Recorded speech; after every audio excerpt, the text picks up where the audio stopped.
బేసిక్గా హార్ట్ డిసీజ్ని మనం ఎలాంటి పరీక్షల ద్వారా కనిపెట్టవచ్చు అంటారు? అంటే మేడం పరీక్ష చాలా రకాలుగా ఉంటాయి ఇందులో. So first we start with some basic investigations. Okay. మీకు ఎప్పుడైతే డౌట్ వస్తుందో, ఇప్పుడు సపోజ్ మీ వయసు 25 కూడా కావచ్చు. సపోజ్ మీకు డౌట్ వచ్చింది, నాకు ఇవాళ ఛాతీ నొప్పి కనపడుతుంది. ఓకే. సో లక్షణాలు ఏదైనా కనిపించినప్పుడు అమ్మడే డాక్టర్ దగ్గర పోవడం, ప్రిఫరబుల్లీ కార్డియాలజిస్ట్. ఓకే. మీరు ఫిజిషియన్ దగ్గర పోవచ్చు, కానీ ఫిజిషియన్స్కి ఈ జబ్బు గురించి అంత ట్రైనింగ్ ఉండకపోవచ్చు, కొంతమందికి ఉంటుంది. So if you go to a cardiologist you will get a proper opinion.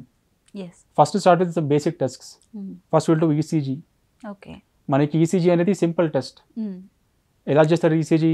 మనం ఛాతీ మీద కొన్ని ఎలక్ట్రోడ్స్ పెడతాం, పెట్టి we see the activity of the heart ఎలా ఉంది అసలు at rest. So ECG will give you మన గుండె సర్క్యూట్లో కరెంట్ నడుస్తూ ఉంటుంది. మనకి చాలా రకాల జబ్బులు ఈసీజీ మూలంగా మనం పట్టుకోవచ్చు. ఈసీజీ తర్వాత will do 2D echo scanning. 2D echo is like a scan, like మనం కడుపుకి స్కానింగ్ చేస్తాం అల్ట్రాసౌండ్ స్కానింగ్, సేమ్ విధంగా మనం 2D echo స్కాన్ చేస్తాం గుండెకి. అందులో మనకి ఏం తెలుస్తుందంటే గుండె బేసిక్ చేంబర్స్ ఎలా ఉన్నాయి, left ventricle, right ventricle, right atrium, right ventricle, basic valves, address ఎలా ఉంది మనకి తెలుస్తుంది అనమాట. అవి కూడా ఓకే కనిపించినప్పుడు we go for treadmill test. Treadmill test ఎందుకు చేస్తాం? To know the blockages, like ischaemic heart disease అనుకుంటున్నాం. మనకి ఈసీజీలో 2D echoలో మనకి కొన్ని తెలుస్తాయి అనమాట, కానీ అది పూర్తిగా మనకి తెలియదు. మనకి ఒక 60% వరకు జబ్బులు పడతాయి ఈసీ 2D echo కలిపి. టీఎంటీ కూడా చేస్తే మనకి ఇంకా 35% జబ్బులు బయట పడతాయి. సో మనకి ఈసీజీ echo తెలియనివి మనకి ఇద్దరు తెలుస్తాయి. టీఎంటీ ఎలా చేస్తాం? మీకు మనం ఒక మెషిన్ మీద వాకింగ్ చేపిస్తాం, వాకింగ్ చేయించుకొని మీకు ఎలక్ట్రోడ్ అటాచ్ చేస్తాం మనం. వీటి కంటిన్యూస్ రికార్డింగ్స్ తీసుకుంటూ ఉంటుంది మెషిన్. అప్పుడు వీ మానిటర్ యువర్ బీపీ కానీ, పల్స్ రేట్ కానీ, మీ సిమ్టమ్స్, మీకు ఏదైనా ఛాతీ నొప్పి వస్తుంది, ఆయాసం వస్తుంది, చక్కెర వస్తున్నాయి, కళ్ళు తిరుగుతున్నాయి, బీపీ రెస్పాన్స్, ట్రేసింగ్స్, రికార్డింగ్స్ అన్నీ చూస్తాం. ఈ అన్ని కలుపుకొని వీ గెట్ ట్రెడ్మిల్ టెస్ట్. చాలా మందికి సిమ్టమ్స్ ఉండవు ఇస్కిమిక్ హార్ట్ డిసీజ్ గురించి, అసలు వాకి తెలియదు జబ్బు ఉన్నట్టు.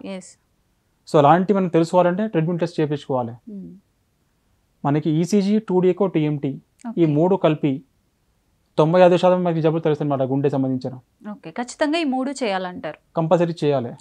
If you want to know ischaemic heart disease, చాలా మంది ఇప్పుడు ఏమనుకుంటారు, సరే ఈసీజీ చేపించాం, 2D echo చేపించాం, మంచిగా ఉన్నాయి, ఏం లేదు. అది కరెక్ట్ కాదు. సో ఆపేయొద్దు అంటారు? కాదు, మనకి ఎక్కడ 60% జబ్బులు తెలుస్తాయి, మిగతా 30 to 40% మిస్ అవుతాయి అందులో.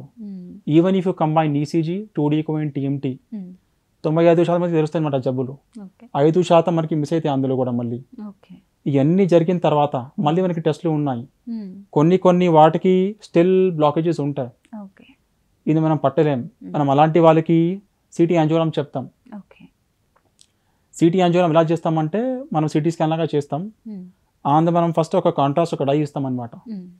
కాంట్రాస్ట్ ఏం చేస్తుంది, మనకి బ్లాకేజెస్ పడుతుంది అన్నమాట. సిటీ స్కాన్ ఈజ్ అగైన్ మనకి సిటీ స్కాన్లో మళ్ళీ ఒక 80% వరకు తెలుస్తుంది అనమాట. కొన్ని బ్లాకేజెస్ మనకి తక్కువ చూపిస్తే, ఎక్కువ చూపిస్తాయి. కానీ సిటీ స్కాన్ బ్లాకేజెస్ ఉన్నాయి, అప్పుడు మనం మళ్ళీ యాంజియోగ్రామ్కి పోతాం. సో యాంజియోగ్రామ్ అనేది final test. So angiogram is an invasive test. మనం చేతి కానీ కాల్ నరం ద్వారా ఒక చిన్న గైడింగ్ అంటాం మనం, చిన్న పైప్ ప్లాస్టిక్ ట్యూబ్ ఉంటుంది, అది గుండె వరకు వెళ్తుంది. గుండె వరకు వెళ్ళిన తర్వాత మనం ఒక డై ఇంజెక్ట్ చేస్తాం. ఇంజెక్షన్ చేసిన తర్వాత మనకి ఎగ్జాక్ట్గా బ్లాకేజెస్ ఉన్నాయా లేవా. సో మన ఇస్కిమిక్ హార్ట్ డిసీజ్ మనకి 100% తెలుస్తుంది, ఉందో లేదో ఏంటి. సో ఇది టెస్ట్లు మనం చేయించుకోవాలి. ఈసీజీ కానీ, ఎకో కానీ, టీఎంటీ కానీ. చాలాసార్లు ఫస్ట్ 3 అన్నీ చేపిస్తాం. అది చేశాక మళ్ళీ CT scan, city coronary angiogram, కొన్నిసార్లు డైరెక్ట్లీ మనం యాంజియోగ్రామ్ కూడా పోతాం. ఇవి కాకుండా మనకి కొన్ని టెస్ట్లు ఇంకా ఉన్నాయి, ఇప్పుడు కొత్తవి వచ్చిన మార్కెట్లో. There is something called CT calcium scoring. మనం అందరికీ యాంజియోగ్రామ్ కానీ సిటీ స్కాన్ చేయలేం, కాంట్రాస్ట్ అంటే ఇవ్వలేము మనం వాళ్ళకి. కొంతమందికి కిడ్నీ జబ్బులు ఉంటాయన్నమాట. సో అలాంటి వాళ్ళకి ఇట్లా screening test, we do CT calcium scoring screening చెప్తాం. It is a very simple test. Okay. It can be done with in 5 minutes. మనం ఇలా పోతాం, కాంట్రాస్ట్ అవసరం పడదు మనకి.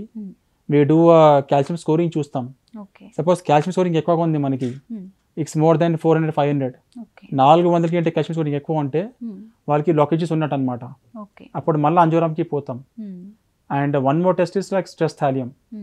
కొంతమంది అనుకుంటాం మనకి సిటీ స్కాన్ కానీ ఇలాంటివి వద్దు.